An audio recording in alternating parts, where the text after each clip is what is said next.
Hey guys, and welcome back to Teal House Farm. Last week we posted a video with a large Sam's Club grocery haul for us, and we got some really neat comments and a lot more views, and a lot of people had questions just about how we do the groceries in general, like organizing them, and questions about what our weekly grocery shopping looks like. So I thought I'd do a quick video and show you. We're getting ready to go to the store this afternoon to do our weekly trip. So I just thought I'd show you the real basic process and things that I use to simplify it for keeping organized for a large family, for making sure we aren't wasting food, for trying to keep our waste output lower even though we don't have a lot of options out where we live. A real quick overview for those who are new. We are a family of 7, soon to be 8, very soon to be 8. And we live on a 10-acre homestead in Missouri. We grow a very large garden. We have ducks and chickens and milk goats. For grocery shopping, I typically go grocery shopping every week. I know a lot of other large families like to go once a month, and that is awesome that they can do that. I just cannot store, especially things that need to stay cold to stay fresh. I only have one refrigerator and we have a deep freezer, but we buy our meat in bulk one time a year, and so that deep freezer is usually very full and just can't fit extra things in there. So what I do is once a month I will go to Sam's Club, and that's when I'll buy any prepackaged stuff that we need. And then every week in between I will go to our local grocery store in our tiny little community and buy the fresh produce and things that we don't produce here on the farm that we need, and that I can fit in the fridge for a week that we'll then eat through and then go back to the store. I also find that going shopping every week for the fresh stuff really helps me stay organized and make sure that we're not wasting food, especially with our garden providing such a large percentage of our vegetables and fruits for the summer, spring, summer, and fall, because we do have a greenhouse too, which is awesome. And you just never quite know what the weather is going to do and when things are going to start popping, and so it's hard to plan a whole month ahead, but planning a week ahead is not a big deal.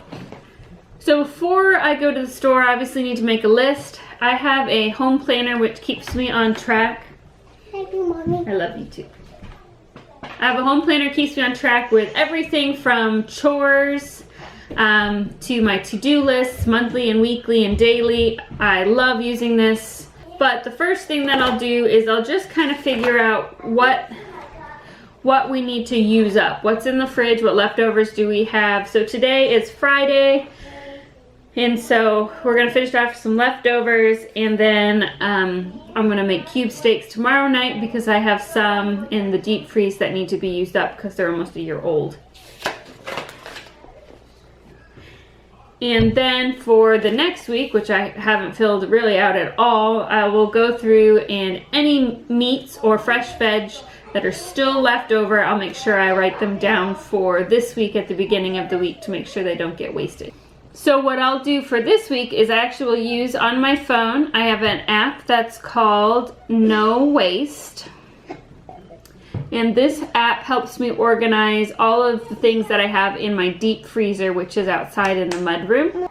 The deep freezer, it's a chest freezer and it's big, and it can become a black pit of despair of things that you have forgotten about. So this app is awesome. I can make a list of everything I put in there, and then when I eat something, I can select it and mark it as consumed, and then I know it gets taken off my list, it's not in there anymore, and it won't show up. So what I usually do is I'll just kind of scroll through this list and I'll just remind myself what I have a lot of. Like right now I have 45 packages of pork chops because we just haven't really been using them since we bought the hog a few months ago. And so I'm probably going to do a couple pork chop recipes this week. I also have a ton of hamburger left over from last year's cow that we bought, so I will try to do some hamburger meals as well. One thing I don't do is I don't even bother looking at the circulars or the advertisements for the little local grocery store. I find that when I do that, I buy things I don't really need, and because I don't buy meat very often at all at the grocery store or a lot of prepackaged foods at the local grocery store, there's typically nothing on there that's on sale that I would need to buy anyway. And so it's not worth the time or the effort. It's much simpler for me just to figure out what meat I have that I'm gonna make for dinners this week and what I need for sides for those, and then just buy the things that I need to fill in. Another app that I use for the grocery shopping is called Fetch. And Fetch, you scan your receipts after you buy them, and then you get points here. So you have 8,000 points. And the points you can cash in for gift cards. So it's roughly about 1,000 points is $1. So that's obviously not a lot, but you don't have to pay any money. You don't buy anything other than what you're already buying. And since we already buy quite a bit of stuff because we are a large family, the points really add up fast. I started using Fetch in January. It's now the beginning of July, and so far I've earned $60 worth of gift cards to Amazon, which I have used to treat myself as mom to things that I want. And so I will put a code. If you use my code to sign up for Fetch, you'll get it's either 3,000 or 4,000 free points to start. Obviously, it is a program that's tracking your purchases. You're scanning your receipts, so you have to be comfortable with sharing that data. But I am glad to share that data in exchange for some free money to do something for me. So I am going to real quick just jot down my meals and finish my list for the store, and then we are going to pack all the kids up and head to the grocery store, and we will show you what an average weekly haul looks like for our large family, how we keep packaging in mind to reduce our waste, and things like that. So stay tuned.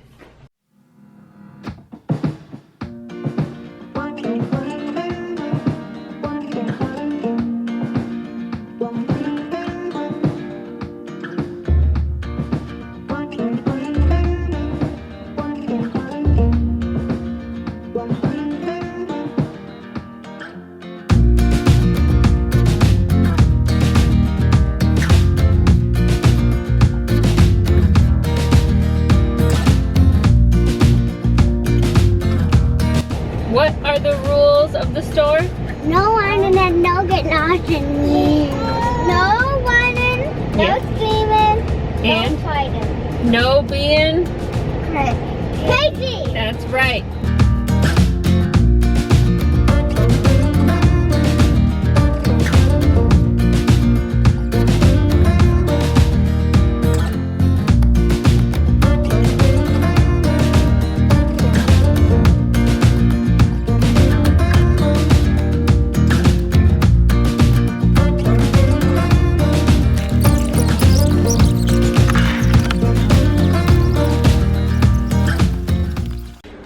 Okay, we're back. We're going to show you what we got real quick before everything melts, because it is super hot today. It's almost 100 degrees outside. The total was $113. My weekly budget is $125, so we're good there. Still have $12 left, which will be spent most likely getting more milk. We still have plenty in the fridge, so I didn't buy any right now, but I'm sure as we get closer to the end of the week, we'll need to pick up a couple of gallons. And you'll notice that there isn't a lot here, and the biggest reason for that is that we invest a lot of time and energy in growing and raising a lot of our own food, which means I don't have to go buy it. If you want to see what's in our canning pantry, I'll link the video up here from last year that we put together. Also, the garden is booming right now. I got plenty of fresh veg. Honestly, the biggest way that I keep the cost low for feeding a large family is just by what we do not buy. So during the summer, I hardly ever have to buy vegetables unless we want some sort of random variety that I don't grow. We have a lot of fresh berries and things here, so we don't have to buy a lot of those. I rarely buy meat at the grocery store because we buy it once a year from a local farmer. And then 75% of that I put in the deep freezer, and 25% I can. And the reason for that is that you never want to put all your eggs in one basket. It's not if my freezer will fail, it's when will my freezer fail.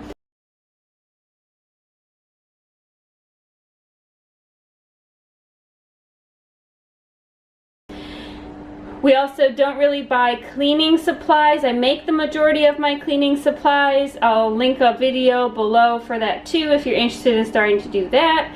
And for our household supplies like mops and sponges and things like that. Everything I use is reusable and washable, so I'm never buying things like that. We do occasionally buy toilet paper. We do use family cloth as well, and toilet paper for the little kids so they don't accidentally flush the cloth wipes. But we definitely don't buy toilet paper all the time like a lot of large families do. And then obviously with cloth diapering and cloth wipes, we're not really buying that many diapers. So it just all really adds up, allows me to keep that budget of $125 a week comfortably, and we still eat really well. So let me show you what I got. One simple way to keep waste down, we have these mesh shopping bags. I'll link these below. I got them on Amazon. And so for things that are loose but you would typically put in a plastic bag at the store, I just bring these with me and then I can slide them in there. And then it's one less plastic bag in my house. So we just got some lettuce. We're gonna use this along with some fresh veg from the garden to make just a really big salad that we'll have for dinner over the next couple of nights. And then I have a bunch of sweet potatoes. I like to cut these up like French fries and then toss them in some oil and cinnamon and just a little bit of salt and bake them like that, and that'll make a great vegetable side for the family as well. Oranges and apples. The kids love oranges and apples. We go through these so fast. And bananas and a watermelon. All of this fruit, oh, and I got some strawberries. All of this fruit will be gone in a week, no problem. And that goes with, we have mulberries right now. Blackberries are almost ready. Then a bag of potatoes. I can potatoes around Thanksgiving time when potatoes are super duper cheap. And so I use those mostly when I make things like mashed potatoes or home fries.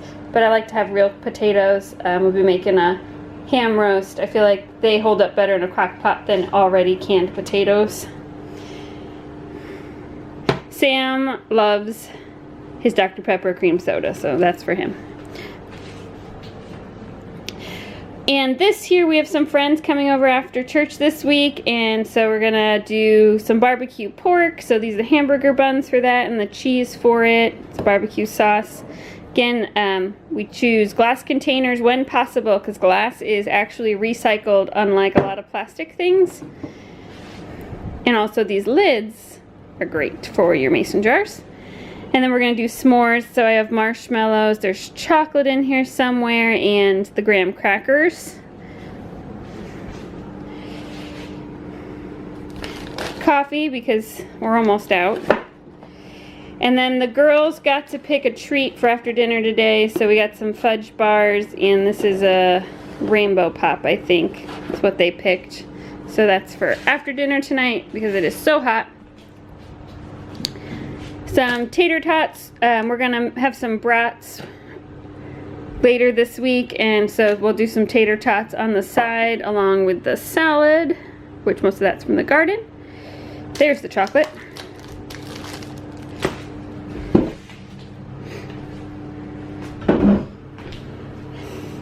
And then we have these wee yogurts. I really like them because they come in a glass container. So that is fully recyclable for us. They're also just a really good quality yogurt. These are for Sam and I, and some days during the week Sam needs to have his lunch packed, so these are great for that. You still get the individual container, but I know that the container will be recyclable and not hit the trash can. Ivy requested cinnamon rolls for breakfast this week, so that's what these two are. And the girls, we try not to buy snacks at the local store because it's very expensive compared to buying them at Sam's Club. So we tend to stock up on snacks once a month for our snack basket that the girls can choose from at snack time. And then I do not buy snacks on these weekly in between trips. We just kind of ration out what we have over the month from Sam's Club. But Ivy loves Smart Food. But Ivy just loves Smart Food. And they get to pick one snack when they're doing a good job at the store. So this is what they picked. And I'm sure this bag will be all gone by the end of the day. And that's really it. I only meal plan dinner breakfasts are just kind of on rotation. We do a lot of oatmeal, we do a lot of eggs, bacon, and toast. All of those things we always have around here, so I don't need to make a special plan. Lunches, usually Sam is not here for lunch, and so we pack something. We either pack something for him to take to work, or some days he just doesn't eat lunch. And the girls do a lot of PB&J or peanut butter roll-ups or a hard-boiled eggs. They like that a lot too. Today I made some banana muffins and they had some scrambled eggs with that. So I don't buy a lot of specialty items for those meals of the day. Dinner is kind of the big one that I plan for and shop for. Thanks so much for watching. Don't forget to like, comment, and subscribe, and we'll see you again soon.